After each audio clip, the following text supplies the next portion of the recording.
Bonjour à tous, aujourd'hui une nouvelle vidéo où nous allons voir ensemble comment résoudre des équations qui possèdent des fractions.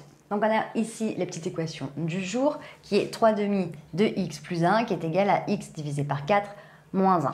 Donc on a vu dans la vidéo précédente, que je vous mets juste ici au cas où vous ne l'avez pas déjà vu, qu'il y a plusieurs façons de résoudre ce type de calcul. Je peux tout mettre sous le même dénominateur de manière à dégager le dénominateur, je peux faire step by step de manière à d'abord faire en sorte de réunir les familles de x et les familles de non-x pour pouvoir après mettre tout sous le même dénominateur et pouvoir simplifier, en fait, appliquer l'équation basiquement, ou alors tout mettre sous une forme de fraction égale fraction pour faire un produit en croix. Tout est OK. Donc c'est vraiment vous qui faites en fonction du plus simple. Là, on va faire tout simplement, on va tout mettre sous le même dénominateur de manière à dégager les barres de fraction.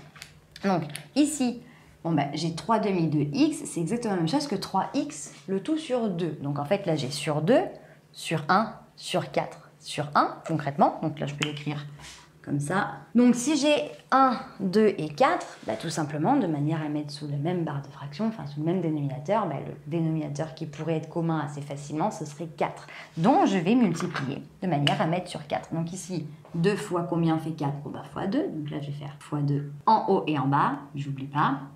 Là, ça va être x4. Bah, lui, il est sur 4, donc je vais pas faire x1, x1, ça sert à rien. Et pareil, lui, comme ça. Donc maintenant, je vais pouvoir tout calculer. 3 fois 2x, donc 3x fois 2, si vous voulez, c'est pareil, ça me fait 6x. Plus 1 fois 4, 4, est égal à x sur 4, bien sûr, est égal à x moins 4, le tout sur 4. Et bien, une fois que je suis ici, bah, pour pouvoir dégager le divisé par 4, j'applique le calcul opposé. Le calcul opposé d'une division, c'est une multiplication. Donc là, je vais pouvoir multiplier des deux côtés par 4. Donc là, je multiplie par 4. Et au final, ça, c'est comme si j'avais des petites barres, enfin des petites parenthèses. Donc en fait, c'est 4 fois ça divisé par 4. Donc je peux simplifier par 4. Et là, j'ai plus de dénominateur. Donc quand tout le monde, dans une équation, si l'intégralité de mon équation est sur la même chose à gauche et à droite, il n'y a plus de dénominateur, on peut les dégager. Donc ça, c'est le petit tips qui vous permet de moins vous planter. Donc concrètement,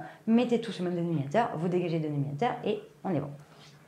Donc ensuite, bon, bah, il me reste 6x plus 4 est égal à x moins 4. Et au final, je vais pouvoir les rassembler.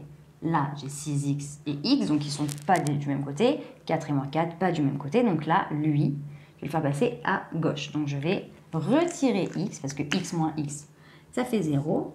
Donc je vais retirer x des deux côtés.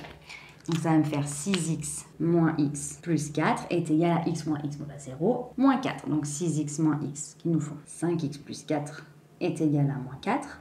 Mon plus 4 ici, qui me chiffonne, lui, pour le faire passer de l'autre côté, donc en fait le dégager, 4 moins 4, ça fait 0. Donc je vais retirer 4. Et pour retirer 4, 5x plus 4 moins 4, ça fait 0. Donc là, il me reste plus que 5x est égal à moins 4, moins 4. Bon, après, si vous voulez faire moins de lignes et calculer directement, dire que 4, plus 4 passe de l'autre côté, donc moins 4, moins 8, bon, vous avez le droit, hein, personne ne vous en empêche. Donc 5x est égal à moins 8. Et au final, je ne veux plus qu'un seul x, donc je veux me débarrasser du fois 5. Donc je vais le faire en divisant par 5. Donc 5 sur 5, ça fait 1. Donc là, il va me rester juste 1x est égal à moins 8 divisé par 5. Donc pas simplifiable, moins 8 cinquième. Et au final, la résolution de mon équation est effectuée. Il faudrait que x soit égal à moins 8 cinquièmes pour que le côté gauche et le côté droit soient égaux. Donc voilà, j'espère que cette vidéo t'a plu et t'a permis de mieux comprendre comment résoudre des équations qui possèdent des fractions. Si tu as la moindre question, n'hésite pas à me la noter en commentaire, je me ferai un plaisir de t'y répondre. Pour nous rejoindre, si ce n'est pas déjà fait sur YouTube, il te suffit d'activer la petite cloche et sur Internet et les différents réseaux sociaux, comme sur Facebook, Instagram et sur Snapchat, on te met tout en barre d'infos pour que tu ne rates aucune information. Et d'ici une très prochaine vidéo, je te dis à très bientôt. Salut!